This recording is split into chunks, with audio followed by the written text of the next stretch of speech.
Hi, it's Paula from Paula Quilting. Welcome back to my channel. Welcome to another show and tell today.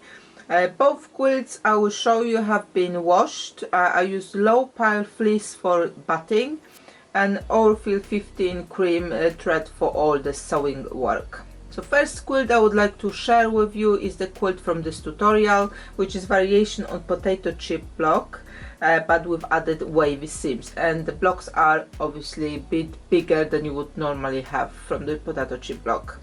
These are very easy to make, and I even managed to get this fox together very randomly.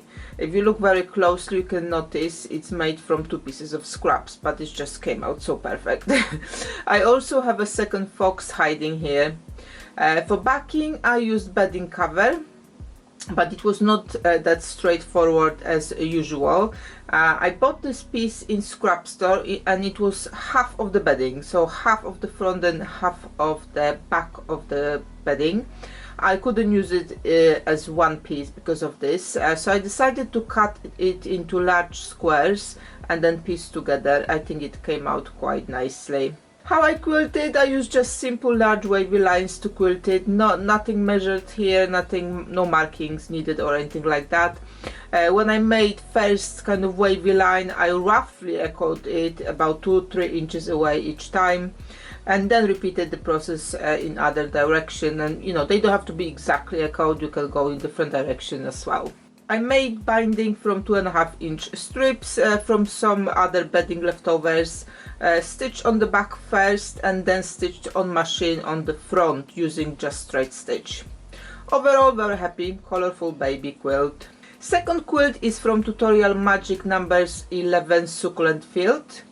This quilt comes also with PDF pattern, which is available on my website. For backing I use second part of the bedding you have seen in last show and tell.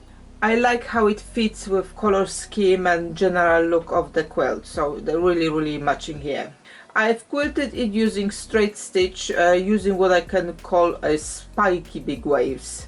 It is similar idea as previous quilt, but instead of waves you now have the defined change in directions.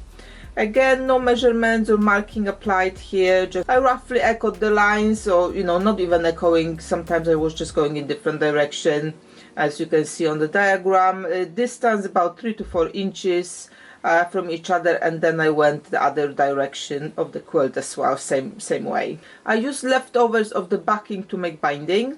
I stitched at the back first and then finished at the front on the machine, using that wonky straight stitch I showed you in the last show and tell. I did mention then it will come back as it looks very good on the binding, so I probably will be using it more. Again, very happy how it looks. I have few tutorials about how to finish off your quilt, and it's all placed for you in a playlist called Quilting Tips. So please be sure to pop in there if you need more information about anything between squaring up your quilt, how to make or sew on binding using different methods. All links to the playlist as well as tutorials for quilt blocks are in the description below. If you have questions about any other technical stuff around quilting, also please leave them in the comments below so I can record videos for you. I hope you like this short video and give you some ideas how you can finish your own quilts, or hopefully will motivate you to get those quilts out of the boxes and finish them off. And again, please leave in the comments what you think about my finish, and if you have any more questions. More show and tell to come. Thank you for watching. I hope you will share this tutorial, subscribe if you haven't done so. Happy sewing and see you next time.